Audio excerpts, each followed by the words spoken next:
Olá, ouvintes! Meu nome é Carol Messeder Olá pessoal, meu nome é Fabrício Dias. e nós estamos aqui para mais um episódio do nosso podcast semanal sobre clínica médica e coisas da vida. E hoje a gente vai falar sobre Um assunto muito frequente e recorrente na nossa prática, principalmente nos pronto atendimentos e nos hospitais em geral, né, nas unidades de internação. Recebemos aí vários pacientes toda semana aí com esse diagnóstico, que é pneumonia. pneumonia adquirida na comunidade. Aqui. Isso aí, E a gente vai estrear hoje um formato diferente, não é isso? Que a gente já estava a fim de fazer há isso algum aí, tempo, mas a gente ainda não tinha encontrado exatamente. o momento perfeito, e foi hoje. Que é, O a gente batizou esses episódios de top 5. Top 5 de Top alguma 5. coisa. São 5, E aí é top 5 de exatamente. pneumonia, e virão muitos top 5 por aí. Nossa escolhida não foi à toa, é pela recorrência mesmo, pela importância dela na nossa prática. A gente vê aí todo dia, igual o Fabrício falou, toda semana paciente internado, na UTI também é um diagnóstico prevalente, choque séptico foco pulmonar, sepsis foco pulmonar, pneumonia, e aí a gente vai ter as mais variadas apresentações e, e nuances, né, da condução aí desses casos. É isso. É, a gente elencou para isso, né? 5 itens ou 5 tópicos na pneumonia que a gente acha relevante e importante discutir, Isso, para fugir um pouquinho até do lugar comum aí, de falar as mesmas coisas e até mudar um pouquinho o formato que a gente está acostumado a fazer, né, Carol? Do, exatamente. dos nossos, quando a gente vai falar de alguma doença aqui, alguma síndrome clínica. Ou seja, é o Chama Clínica também nos desafiando a fazer coisas diferentes, em formatos diferentes, a gente buscando Exatamente. entregar o melhor para o nosso ouvinte. E estimulando todo mundo também a fazer diferente, né? Isso, Estimulando todo mundo a se reinventar. perfeito. Para começar, eu acho que a gente pode primeiro, né? Então, pneumonia adquirida na comunidade. Alguns pontos que alguns geram polêmica, alguns são importantes. Então a gente usou basicamente esses 2 critérios para escolher do que a gente vai falar aqui, tá? Algumas coisas de pneumonia a gente vai pincelando durante a nossa discussão aqui, tá? Então, Primeira assim, coisa que a gente escolheu pode falar. A primeira coisa que a gente escolheu foi, diante de um paciente com uma suspeita de pneumonia, né? Então a gente pode falar, naquele paciente que você atendeu no pronto atendimento, que tem um quadro clínico sugestivo, tosse, dispneia, tosse com expectoração, dispneia, febre, um pródromo gripal, por exemplo, e nesse paciente que eu suspeito de uma pneumonia, em todos eles, eu tenho que pedir um exame de imagem, Carol? Esse é o primeiro ponto. Excelente pergunta. E aí, a gente foi na literatura para buscar essa resposta. IDSA e a última recomendação do Jornal Brasileiro de Pneumologia, que são as fontes mais atualizadas no assunto. E o que eles colocam? Seria ideal que a gente fizesse pelo menos um raio-x de tórax desses pacientes, algum exame de imagem. Nós vamos discutir 3 aqui: raio-x, radiografia de tórax, ultrassom e tomografia. A gente vai pincelar um pouquinho sobre cada um, mas seria ideal que a gente fizesse. Só que, atualizando isso para o nosso ambiente, para nosso sistema de saúde, a disponibilidade da imagem para todo mundo, isso não é possível. Então, se você estiver no ambiente onde a radiografia de tórax não está disponível, nenhum outro método de imagem, você está autorizado, se você estiver diante de um quadro clínico sugestivo e seguro do diagnóstico de pneumonia, você está autorizado a iniciar o tratamento só de maneira clínica, só com a suspeição clínica. Agora, se você estiver no ambiente que você tem disponibilidade de um exame de imagem, é sim indicado você pedir o exame de imagem de maneira complementar aí, faz parte do que eles chamam de tríade diagnóstica da pneumonia, que aí seria a anamnese, exame Quadro físico e o exame clínico, de imagem. isso, exato. Quadro clínico, um exame físico bem feito, sempre importante falar isso. Quando a gente fala que Nossa, e eu acho que de o exame físico raio-x disso, a gente poderia fazer até um episódio inteiro, porque a gente tem lá e a gente exatamente. esquece, né, disso, vai na prática isso vai se perdendo, vai lixiviando aí. Mas inspeção, palpação, Percussão, percussão. a ausculta, né, então assim, isso a ectoscopia, ver o paciente respirar é uma coisa que é muito importante, porque a gente vai ver ali sinal mesmo de não só taquipneia, né, esforço respiratório, ver Sim, algum sinal até de gravidade do paciente. Então, olha a importância.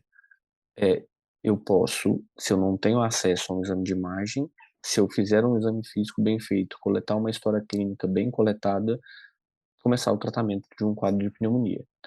É recomendado que se faça pelo menos um raio-x de tórax, não é isso? e aí na incidência, Isso uma PA e perfil, PA, de preferência, isso, que é PA e quando a gente perfil. De preferência, né? por favor, não ignorem o perfil, também fica como mensagem aí nesse primeiro tópico. A gente esquece. Isso é É claro importantíssimo. que também nós vamos adaptar isso à nossa realidade. Então, às vezes, o paciente na UTI, por exemplo, a gente tem como fazer, o que a gente tem mesmo é o AP. Mas, se o paciente tiver disponibilidade, a gente vai pedir essas duas incidências, PA e perfil, para a gente ter mais informação. Por quê? Porque a radiografia não é o método mais sensível. E aí a gente já vai emendar na diferença entre os métodos, que a seguir a gente pode falar de ultrassom, que é o queridinho do momento, a gente pode falar assim, não Ah, pode? mas é o meu predileto, vou te falar a verdade.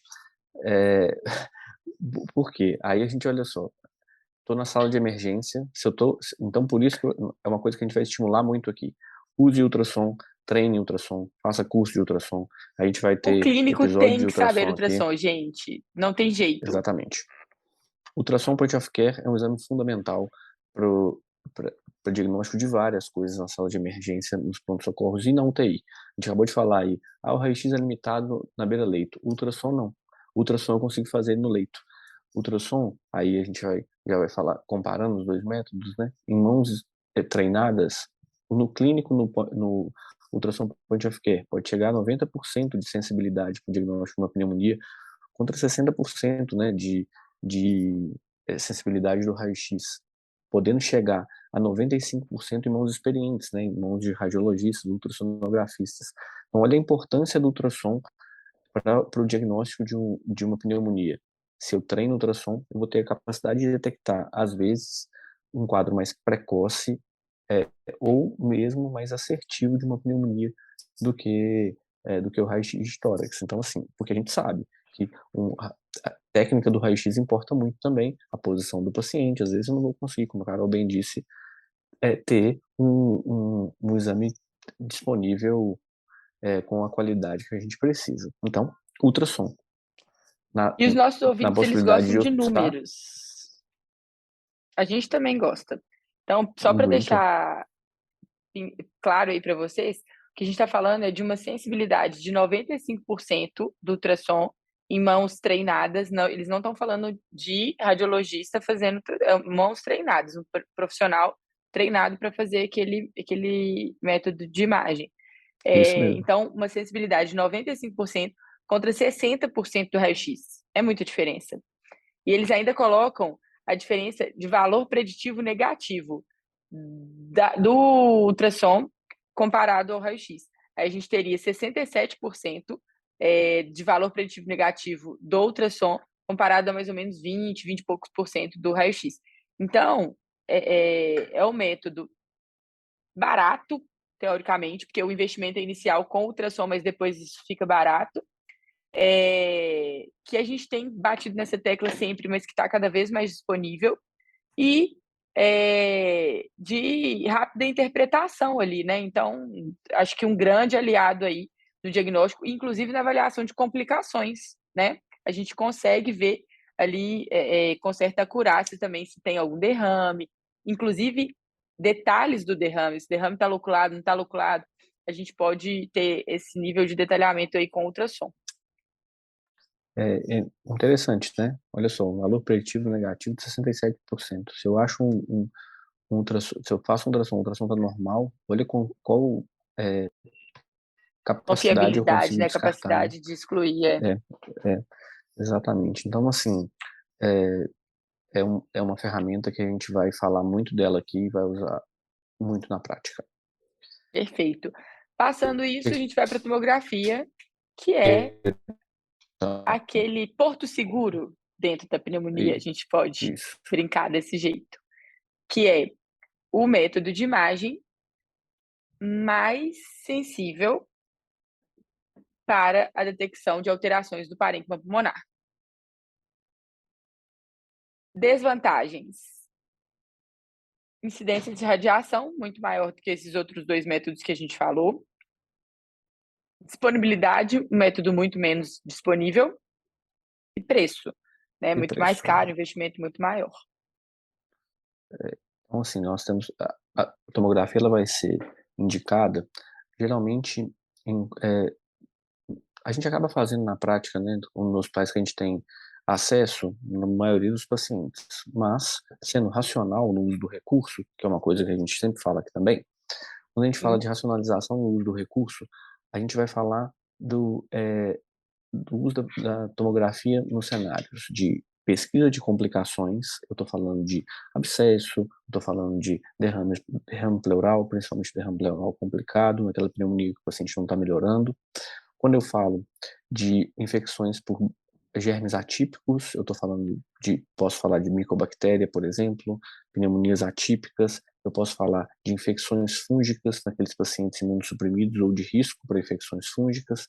Então, reservar a tomografia, principalmente no lugar onde eu tenho o recurso mais reduzido para esses cenários. Como o Carol bem disse, um exame muito sensível, um exame que tem uma certa especificidade, ele não vai te dar a etiologia. A etiologia ele pode te dar uma direção, né? Mas ele não Isso, vai pode te dar dar. algum nível de detalhe que vai até te Exato, fazer pensar em determinada etiologia. exatamente. Mas ele não vai te dar o diagnóstico etiológico, obviamente. Então, assim, é um exame importante, mas se ele não é um exame que eu vou ter restrição do uso, use com critério. Então, assim, use critérios bem determinados para solicitar uma tomografia de tórax numa suspeita de pneumonia. Por exemplo, um paciente que tem um quadro clínico sugestivo, eu tenho outras formas de propedêutica na mão, o exame físico, eu vou julgar, será que eu preciso de uma tomografia para fechar o diagnóstico de uma pneumonia? Isso eu acho que a gente tem que ser crítico e bem é, criterioso Seletivo para usar o mesmo, né? E recurso. É, criterioso, boa. é, Não, então, não assim, usar o método só porque está ali disponível. exatamente. Ótimo. Então, posto isso, só para a gente responder, quando que a gente vai pedir exame de imagem? Idealmente para todo mundo. Podemos pedir radiografia de tórax ou fazer ultrassom, deixar a tomografia para os casos onde a gente tem suspeita de complicação, ou esses outros casos que o Fábio acabou de falar. Mas se a gente não tiver num contexto onde nós tenhamos disponibilidade desses exames de imagem, a gente pode começar o tratamento se tivermos seguros do diagnóstico. Posto isso, vamos para o tópico número 2. Nossa, esse é bom, hein? Muito bom. Esse é muito bom. Não Quando, prometemos nada e vamos entregar tudo nesse episódio. exatamente, aí continuamos falando um pouquinho de propedêutica, exames. Quando que a gente vai usar biomarcadores para o diagnóstico ou no acompanhamento do paciente com pneumonia? Quando a gente fala biomarcadores, eu estou falando de dois principalmente, proteína C reativa e procalcitonina para os pacientes com pneumonia. Uma dúvida muito comum na nossa prática também. Super comum. Procalcitonina nem todo mundo sabe, né? Assim, não é um exame tão disponível. Ele é produzido pelas células diante de uma infecção bacteriana e de uma resposta inflamatória. Então, é um exame que foi muito estudado para definição de infecção, da etiologia mesmo, se é bacteriana ou não. Por quê, gente? O objetivo final, eu tenho que usar antibiótico ou não para essa pneumonia? Eu acho que é essa pergunta que a gente tenta responder quando a gente fala do uso dos biomarcadores. E aí o PCR, a procalcitonina, os grandes estudos e o que a gente tem de evidência, inclusive as recomendações que a gente usou para montar esse episódio, o que eles falam? No caso suspeito, se a gente tem um quadro clínico de pneumonia e uma imagem compatível, a gente não deve solicitar a procalcitonina. Mas ela é útil quando a gente tem dúvida diagnóstica e para segmento desses pacientes. Então, para a gente descontinuar, para a gente interromper a terapia antimicrobiana de forma mais precoce.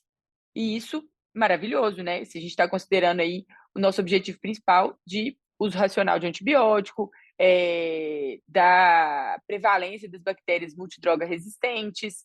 Então, é importante falar sobre isso. O estudo até cita lá é, Five the New Seven, né? Que é tipo, antes Isso. a gente usava 7 para todo mundo, e hoje em dia a nossa tendência tem sido cada vez menos usar o 7 como um número cabalístico, e a gente passa a usar 5 dias para tratamento antimicrobiano dos quadros de pneumonia.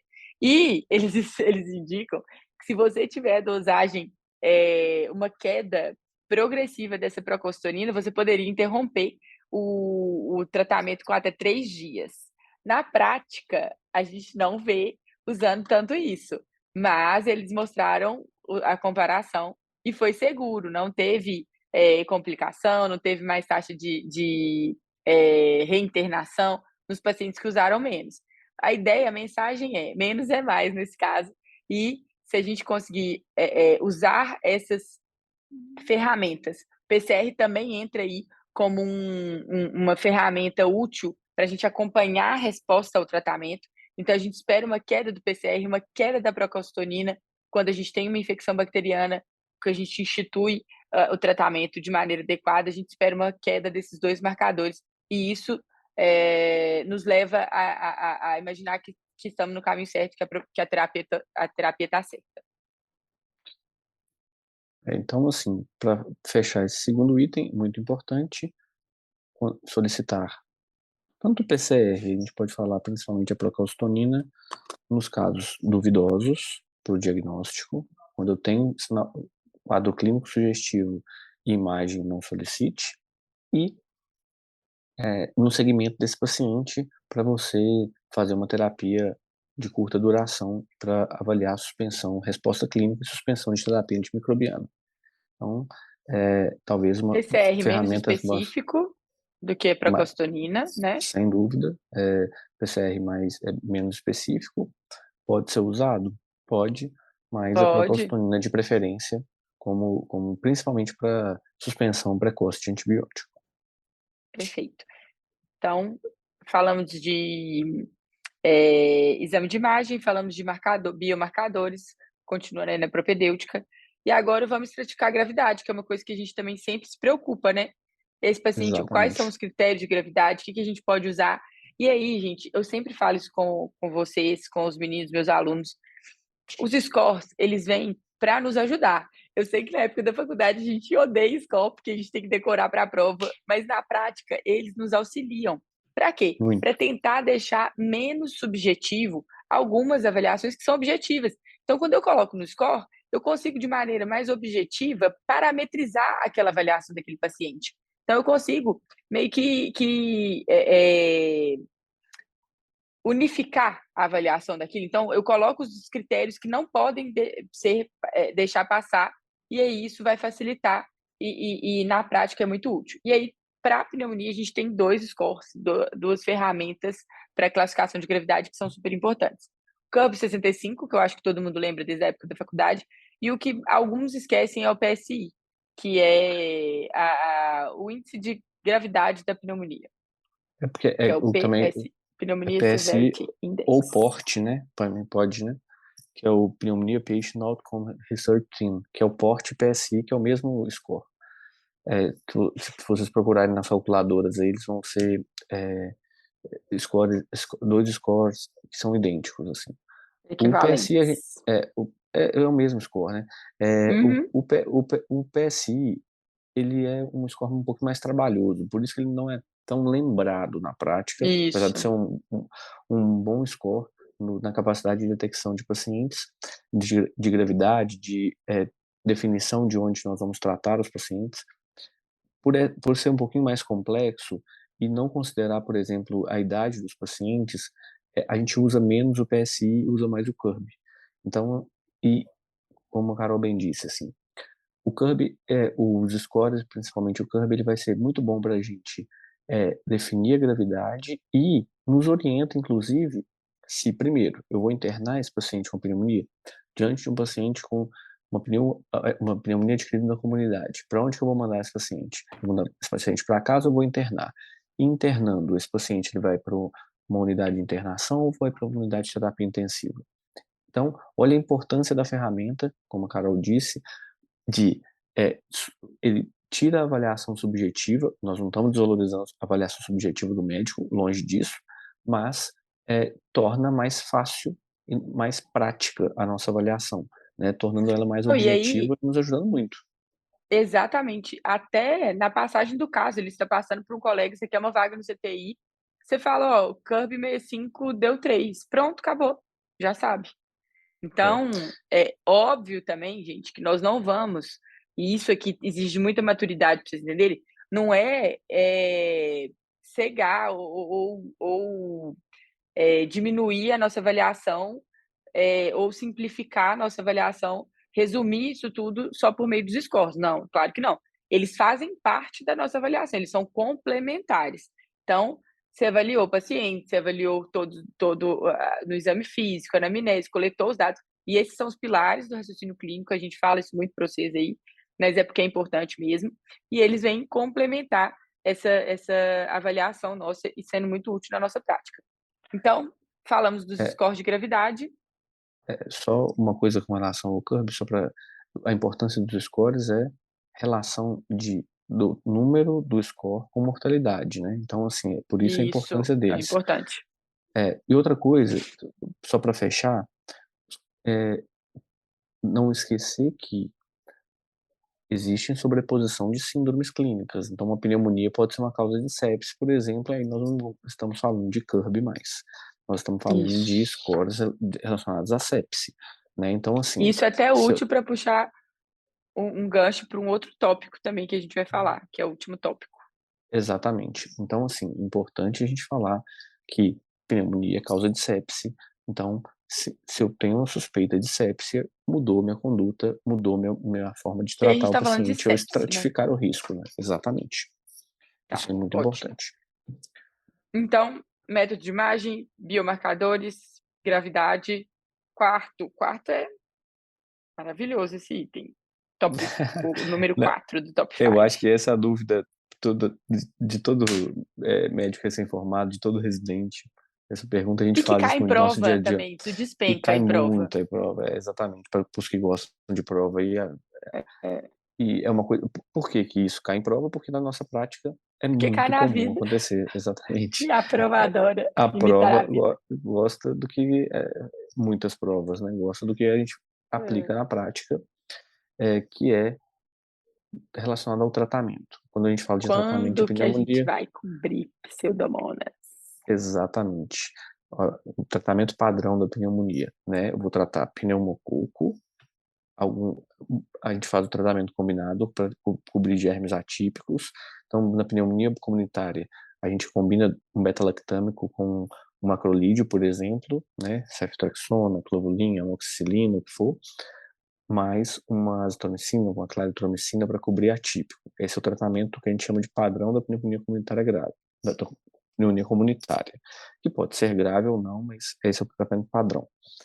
Eh, a dúvida é, muitas vezes, que é o que suscita muita discussão na prática, é quando eu vou usar a, a cobertura anti-pseudomonas, quando eu devo fazer isso? E essa pergunta a gente sempre faz também para os meninos, porque é importante a gente consegue aplicar isso até em outras infecções, né, assim, não só na pneumonia, a gente vai falar aqui disso, Mas esse critério a gente aplica quando a gente está falando também de outras infecções. Então a gente vai pensar, a pneumonia hospitalar a gente nem discute, então a gente está falando de pneumonia comunitária, né? Então, na pneumonia comunitária eu tenho doença pulmonar estrutural, e a gente quando fala isso, a gente está falando de bronquiectasia? Se sim, eu tenho uma indicação de cobrir pseudomonas. Esse paciente é um paciente que faz uso de corticoide, uso crônico de corticoide. Esse paciente é um paciente que eu tenho que observar para o uso de terapia anti-pseudomonas. Esse paciente tem internação, várias internações no ano, ou com internações maior ou igual de 7 dias. No último mês, ele tem indicação de cobertura anti-pseudomonas. Ele usou antimicrobiano nos últimos 7 dias, principalmente beta-lactano, considero a possibilidade de cobrir pseudomonas. E diante do paciente que tem isolado em cultura prévia de escarro pseudomonas. O paciente tem lá o escarro, a gente vê isso muito em paciente de DPO-sítio, né, que faz infecções com frequência, Uhum. ele muitas vezes ele tem cultura do escarro, ele tem cultura prévia com uma pseudomonas isolada. Então ele pode ser colonizado por uma pseudomonas nesse paciente, cubra pseudomonas, tá bom? Então, nosso quarto item é quando cobrir pseudomonas no tratamento da pneumonia comunitária. Respondido, né? Ótimo. Respondido. E por último, para fechar, que é super importante, dá muita Isso é dúvida. muito legal. Vou usar corticoide na pneumonia? Essa pergunta, eu falo isso assim, a gente viveu no Covid aí, né? Então a gente fez todo mundo Nossa. usando corticoide e a gente usou N doses de corticoide. No Covid a gente viu o benefício do uso da dexametasona, outro assunto, outra doença, é uma pneumonia viral, né? Então, no caso do Covid, mostrou-se benefício do uso específico da dexametasona na dose Nos recomendada. pacientes que precisaram de oxigênio. Exatamente. Agora, para pneumonia comunitária, bacteriana, outras pneumonias virais, já tem bem documentado, não existe impacto na mortalidade, ou no tempo de hospitalização, ou na melhora rápida dos sintomas do uso de corticoide em nenhuma pneumonia comunitária, seja ela leve, moderada ou grave. Mas um paciente vai estar em insuficiência respiratória, vai para o CTI. Não existe benefício de uso do corticoide nesse paciente, tá? A não ser que aí a recomendação, dentro, a Carol falou lá atrás, quando a gente falou de gravidade, quando o paciente está em choque séptico, a recomendação do uso do corticoide é por conta do choque séptico refratário. Se o paciente quer os trabalhos do corticoide na sepse ou no choque séptico, tá? Que nada nesse tem a ver com o uso de corticoide na pneumonia, tá bom? Então não dá para cruzar e adaptar uma coisa à outra. Pneumonia exclusivamente sem choque séptico, não use corticoide. Perfeito. Então, fechamos aí com a quinta pergunta. São perguntas, a ideia é sair do senso comum mesmo e abrir um pouquinho a nossa mente para perguntas que às vezes não são tão óbvias, ou que se fizeram e não tem muita resposta, não tem muito embasamento na resposta. Então, isso tudo que a gente trouxe aqui é o que a literatura traz de recomendação aí mais recente, e passamos pelos principais tópicos. Acho que é isso. Entregamos tudo. Entregamos tudo, todos os 5. Primeiro top 5 cumprido. Yes, top 5 de pneumonia, espero que vocês gostem. Se vocês gostaram, então curtam, compartilhem, se Se inscreve no inscrevam no canal. canal, Que mais? bota um joinha, tem que botar um Bota um joinha lá joinha, também, esse joinha é porque isso importante. Deixe nos comentários, sugestões para os próximos episódios, não é isso? é isso, exato, A comente. criatividade desses, locutores aqui que vos falam anda em baixa, a gente está precisando de ideia. Então, ou a gente quer falar um monte de coisa e a gente não sabe o que vocês mais querem saber. Eu acho que É o mais, verdade, mais legal é também isso. rola isso. A Porque a cada gente quer, episódio que a gente faz, a gente tem ideia para mais uns 5, pelo menos. exatamente, E não a gente fica pergunta. na dúvida de qual escolher. E aí, para fechar, tem mais algum outro recado? Não, né? Não, tem Instagram, né? Ah, @MSDCarol, é. @chamaclínica. @MSTCarol, me segue no Instagram, segue o Chama Clínica, @chamaclínica. E se você ainda não se inscreveu, se inscreve no podcast lá no Spotify. Chama Clínica Podcast. E aí nós vamos de frase para fechar esse episódio. E essa frase é do Skinner, que é um psicólogo norte-americano. Não considere nenhuma prática como imutável. Mude e esteja pronto para mudar novamente. Não aceite verdade eterna. Experimente. É isso, eu acho que Isso é a fica cara da essa medicina, né? reflexão. A cara Isso é da a cara. medicina, não existe verdade absoluta. Eu falo que a gente quebra a cara também, né? Porque a gente fala, defende aqui uma coisa e vai, o estudo mostra, no ano seguinte a gente está aqui falando tudo de novo. Mas é isso. Exato. Por isso que é uma educação continuada, né? A gente tem que estar sempre buscando as informações, buscando atualização, porque não existe verdade absoluta para sempre. E é por isso que a gente está aqui, né? Para discutir e trazer o conteúdo mais atualizado possível. Isso mesmo. É isso. Beijo, até a próxima. Foi um prazer. Beijo, pessoal. Um abraço.